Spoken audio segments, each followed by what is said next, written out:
ناظرین نظم سرائے، آپ کے لیے نیک خواہشات۔ کارکنان نظم سرائے آج آپ کو لیے جا رہے ہیں ٹیکسلا کے ایک بازار میں جسے سنگ تراشوں کا بازار کہا جاتا ہے۔ ٹیکسلا کو اگر سنگ تراشوں کی بستی کہیں تو غلط نہ ہوگا۔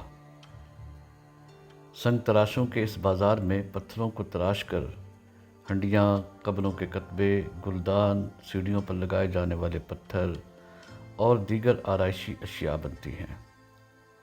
ملک کے بیشتر حصوں میں ان اشیاء کی مانگ ہے۔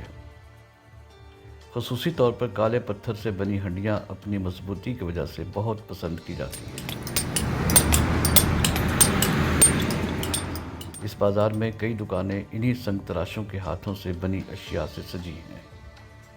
اس کے علاوہ ٹیکسلا میں جرنیلی سڑک پر بھی کئی دکانیں ایسی ہیں جہاں ٹیکسلا کے فنکاروں کے ہاتھوں سے بنی اشیاء برائے فروخت نظر آتی ہیں۔ ملکی و غیر ملکی سیاح سنگ تراشوں کے ہاتھوں سے بنی ان اشیاء میں بہت دلچسپی لیتے ہیں۔ مقامی لوگ اپنے پیاروں کی قبروں پر کتبے لگانے کے لیے اسی بازار کا رخ کرتے ہیں۔ کتبوں پر خوبصورت گل بوٹے بنا کر انہیں دیدہ زیب بنایا جاتا ہے۔ ماربل اور گرینائٹ کے پتھروں سے بھی مختلف اشیاء بنائی جاتی ہیں۔ اس لیے یہاں سے ہر وقت چھینی ہتھوڑوں کے چلنے کی آوازیں آتی رہتی ہیں اور سڑک پر گرد و غبار اڑتا رہتا ہے۔ یہ بازار ٹیکسلا سے حویلیاں جانے والی ریل کی پٹڑی کے متوازی نصف کلومیٹر لمبائی تک چلتا ہے۔ یہاں سنگ تراش درختوں کے سائے میں بیٹھے کام کرتے رہتے ہیں۔ ان کے باپ دادا بھی یہی کام کرتے آئے ہیں۔ شاید یہ ان لوگوں کی اولاد ہیں جو قدیم زمانے میں عمارت سازی کے لیے پتھر گڑھتے تھے، گھریلو اشیاء اور مجسمے بناتے تھے، عمارتوں کے ستون اور ان پر پچی کاری کیا کرتے تھے۔ ٹیکسلا کی دریافت شدہ خانقاہوں میں انہی لوگوں نے آرائش کی تھی اور مہاتما بدھا کے مجسمے تراشے تھے۔ ایک ہی پتھر پر بدھا کے کسی کارنامے یا بدھا سے متعلق کسی واقعہ کو اجاگر کرنے کے لیے کئی مجسمے بنائے جاتے تھے۔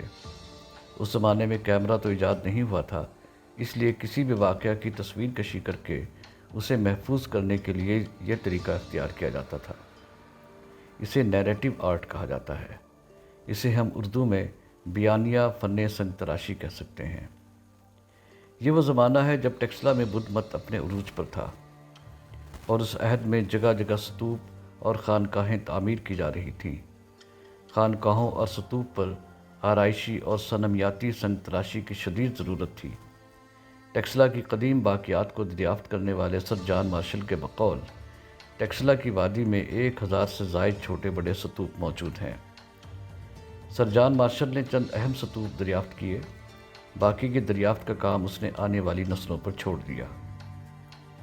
1000 سے زائد ستوپ پر سنگ تراشی کے وسیع کام کو دیکھتے ہوئے ہمیں یہ سمجھنے میں دقت نہیں ہونی چاہیے کہ خانقاہوں اور ستوپوں پر مجسمہ سازی اور آرائشی کام کی ضرورت کے تحت ٹیکسلا میں سنگ تراشی کے فن کو عروج حاصل ہوا۔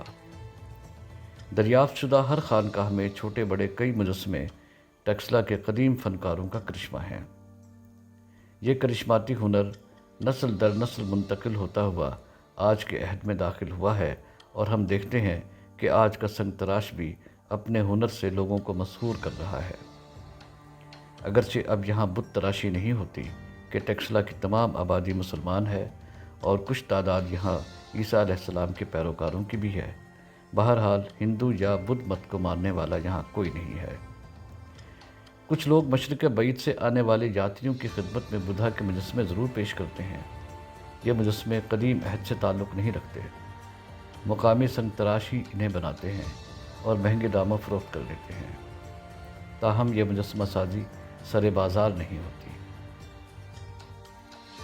ناظرین، جس سڑک پر سنگ تراشوں کا یہ بازار ہے وہ بہت مصروف بازار ہے۔ ٹیکسلا میں قائم فیکٹریاں اسی سڑک پر قائم ہیں، نتیجتاً یہاں سے ہر وقت بھاری گاڑیاں گزرتی رہتی ہیں۔ بسا اوقات سڑک کی گنجائش سے زیادہ گاڑیوں کی آمد سے روانی متاثر ہوتی ہے۔ اتفاق سے ٹیکسلا میں قدیم عہد کی باقیات سرکپ، جنڈیال مندر، سرسک، بادل پور، چنوں والی ڈھیری، موڑا مرادو، جولیاں، اور ٹیکسلا کا عجائب گھر بھی اسی سڑک پر واقع ہیں۔ ضرورت اس امر کی ہے کہ سیاحوں کی سہولت کے لیے اس سڑک کو کشادہ کیا جائے تاکہ گاڑیوں کی آمد و رفت میں رکاوٹ پیدا نہ ہو۔ ناظرین، ہم نے ایک سنگ تراش سے فن سنگ تراشی کے حوالے سے مکالمہ کیا، اس کی بات چیت ملاحظہ فرمائیے۔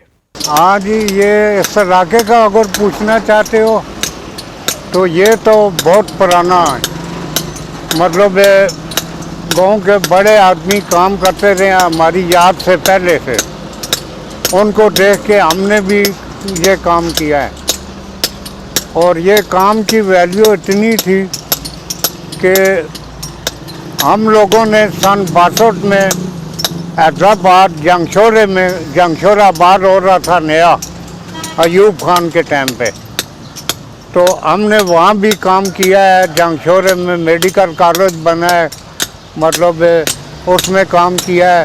اسپتال ہمارے سے پہلے پتھر کی آباد تھی، اور اس کے علاوہ یونیورسٹی میں کام کیا ہے 7.25 روپے روز کے اوپر۔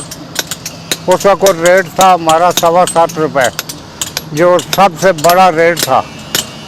تو اس کے علاوہ پھر یادگار پاکستان پہ بھی اسی پتھر کا کام ہوا ہے، لاہور میں قلعے میں، شالامار میں، اور قدیمی جو پرانے مطلب یادگاریں ہیں ان پہ پرانا پتھر کا کام ہوا ہے۔ اس کی مرمت کا کام، اس کا جو کام کرنا تھا وہ بھی مطلب ہے کہ ہم لوگوں نے کیا ہے، ٹیکسلے والوں نے بھی۔ اور اس کے علاوہ یادگار پاکستان جب بن رہا تھا تو اس میں بھی جا کے ہم لوگوں نے یہ ٹیکسلے کا پتھر وہاں سپلائی ہوا ہے، وہاں لگا ہے، تو اس میں بھی ہم لوگوں نے یادگار پاکستان پہ بھی 2-3 سال کام کیا ہے۔ سن 63 64 مطلب 65 کی جب جنگ ہوئی ہے تو اس وقت یادگار پاکستان کا کام شروع تھا۔